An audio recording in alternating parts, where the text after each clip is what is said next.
ஓம் முருகா போற்றி, கந்தா போற்றி, கடம்பா போற்றி, கதிர்வேலா போற்றி. அறுபடை வீடு கொண்ட முருகா போற்றி. என் செல்ல பிள்ளையே, இறுதி வாய்ப்பு இது. திருச்செந்தூர் முருகன் உத்தரவு. ஒரு நிமிடம் கேள் என் செல்லமே, உனக்கானது நிச்சயமாக நல்லது நடக்கும். உனக்கு ஒரு விஷயத்தை சொல்கிறேன் கேள். நான் உன்னுடன் எங்கும் எப்போதும் இருக்கிறேன். எந்த ஆபத்திலிருந்தும் நீ நிச்சயமாக கட்டாயமாக காப்பாற்றப்படுவாய் என்பதில் சிறிதும் சந்தேகமே வேண்டாம்.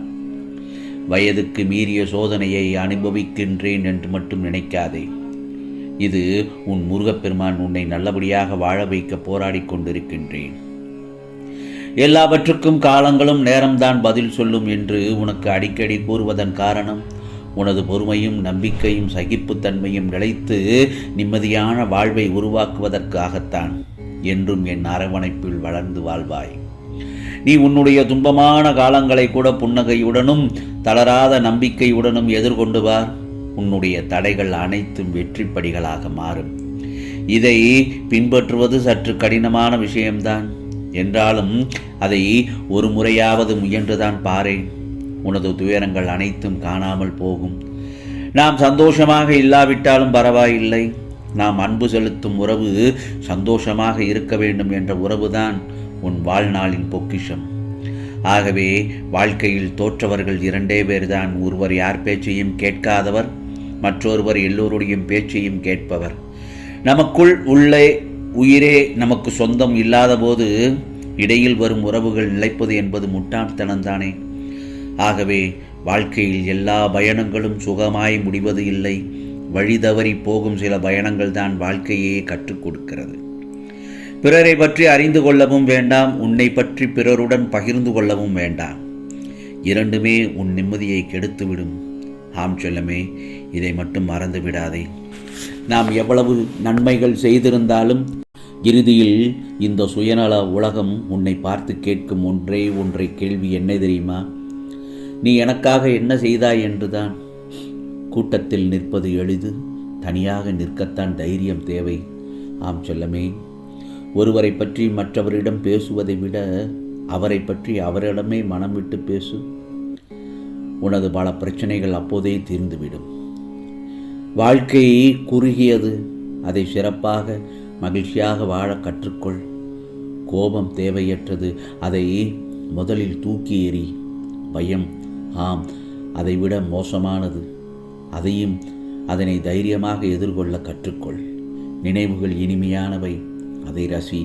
ஆரம்பத்தில் காட்டப்படும் அன்பு பாசம் எல்லாம் கடைசி வரை வரும் என்று நம்பினால் உலகில் மிகப்பெரிய முட்டாள்தனம் வேறு எதுவுமே இல்லை. அடுத்தவர் மீது பழி போடுவது மிகவும் சுலபம். ஆனால் அதே பழியை நீ சுமக்கும் போதுதான் அடுத்தவரின் வழி என்ன என்று உனக்கு நன்றாக தெரியும். பொய்யை சொல்லி 1000 உறவுகளை தக்க வைப்பதை விட உண்மையை சொல்லி தனிமரமாக இருப்பதே மேல். மனசாட்சி மட்டும் கடைசி வரை நம்மிடமே இருக்கும். பேசுவதும் ஒரு திறமை, பேசாமல் இருப்பது பெரிய திறமை. ஆகவே மற்றவர்களுக்காக விட்டு கொடுத்து போவதும் அனுசரித்து செல்வதும் தவறில்லை. ஆனால் இதையே வாடிக்கையாக்கி கொள்ள வேண்டாம். சில நேரங்களில் அமைதியாக இருப்பது மிக மிக கடினமான விஷயம்தான். ஆனால் அப்படி இருக்க பழகிவிட்டால் நிம்மதி உன்னை தேடி வரும். உன் எண்ணமும் செயலும் நேர்மையாக இருந்தால் நீ வைக்கும் குறி யார் தடுத்தாலும் தப்பாது. காலத்திற்கு பேசும் சக்தி கிடையாது. ஆனால் காலம் அனைத்திற்கும் நிச்சயமாக பதில் சொல்லும். நடந்ததை எண்ணி அழுது கொண்டிருப்பது வாழ்க்கை அல்ல. அதை மறந்து நம்மை அழ வைத்தவர்கள் முன்னால் சிரித்து வாழ்ந்து காட்டுவதே சிறப்பாகும். வழியில் மிகப்பெரிய வழி எது தெரியுமா? நம் கூடவே இருந்து சிரித்து பேசி பிறகு நம் முதுகில் குத்தியது மட்டும் இல்லாமல் ஒன்றும் செய்யாதது போல் நடித்து கொண்டிருக்கும் போலியான உறவுகளின் நெருக்கம்தான். சூழ்நிலைகள் மாறும்போது சிலரது வார்த்தைகளும் மாறும். ஏன், பலரது முகங்களும் கூட மாறும். பிறருடைய மனதை கவர்வது நம்முடைய அறிவோ அழகோ அல்ல, நாம் பழகும் விதமும் பிறரை நாம் மதிக்கும் குணத்தில்தான் உள்ளது. எல்லோருக்கும் நாம் நல்லவர்களாக இருக்க வேண்டிய அவசியமே இல்லை. நமக்கு நல்லவர்களாக இருப்பவர்களுக்கு மட்டும் நாம் நல்லவர்களாக இருந்தால் போதும். ஆம் செல்லமே, உன் நேசம் புரியாதவர்களுக்கு குறைகள் மட்டுமே தெரியும். உன்னை நேசிப்பவர்களுக்கு உன் நிறைகள் மட்டுமே தெரியும். வாழ்க்கையை பற்றி அதிகமாக யோசித்து யோசித்து கவலைப்படுவதை நிறுத்திவிடு. ஏனென்றால் உன்னை வெறுப்பவர்களை நினைத்து கவலை கொள்ள வேண்டாம். அவர்களுக்கு உன் அன்பை பெற தகுதியில்லை என்று நீ நினைத்துக்கொள். ஆகவே நிமிர்ந்து நிற்பதெல்லாம் பலம் என்றும் வளைந்து வளைந்து கொடுப்பதெல்லாம் பலகீனம் என்றும் முடிவு எடுத்து விட வேண்டாம். நிமிர்ந்து நிற்கும் வேலையை விட வளைந்து கொடுக்கும் வில் அம்பு அதிக தூரம் பாயும்.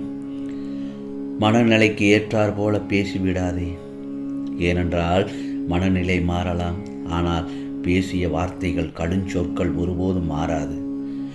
எங்கு சென்றாலும் உன்னை பற்றி குறை கூறவே சிலர் காத்து கொண்டிருக்கும் இந்த உலகம் இது.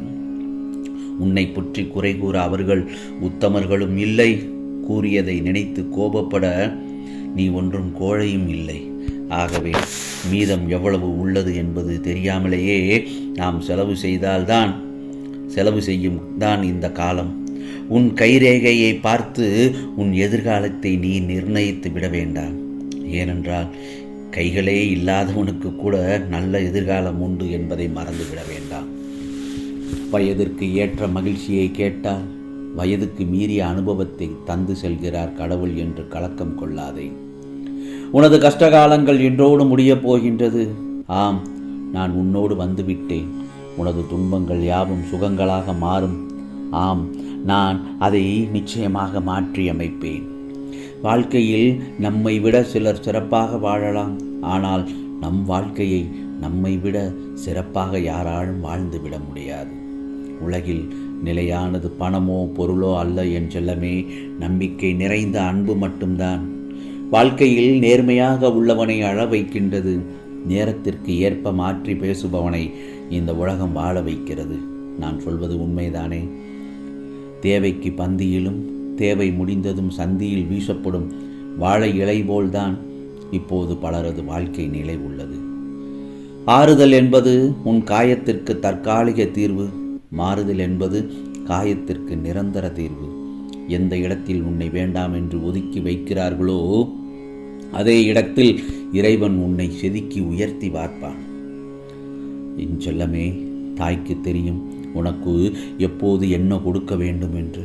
அதேபோல் படைத்த கடவுளுக்கும் தெரியும் உனக்கு எப்போது என்ன கொடுக்க வேண்டும் என்று. ஆகையால் உண்மையாக நேசிப்பவர்களால் ஒரு நாள் கூட பேசாமல் இருக்க முடியாது. நேசிப்பது போல் நடிப்பவர் எத்தனை நாட்களானாலும் பேசாமல் இருப்பார்கள். ஆகவே அளவுக்கு அதிகமாக பேசி காயப்பட்ட பின்புதான் யாரிடமும் பேச வேண்டாம் என்ற மனநிலை வருகிறது உனக்கு. ஆகவே இது இறுதி வாய்ப்பு என்று சொன்னேன் அல்லவா? திருச்செந்தூர் முருகன் இந்த உத்தரவு. ஒரு நிமிடம் கேள் என்றேன். ஆனால் நீ அதற்கு மேலேயே என்னுடைய பொன்னான சொற்களை கேட்டுவிட்டாய். ஆம், நிச்சயமாக உனக்கு நல்லது நடக்கும். ஆம் செல்லமே, இது முருகனின் சத்திய வாக்கு, அருள் வாக்கு. ஓம் சரவண பவ, ஓம் சரவண பவ, ஓம் சரவண பவ.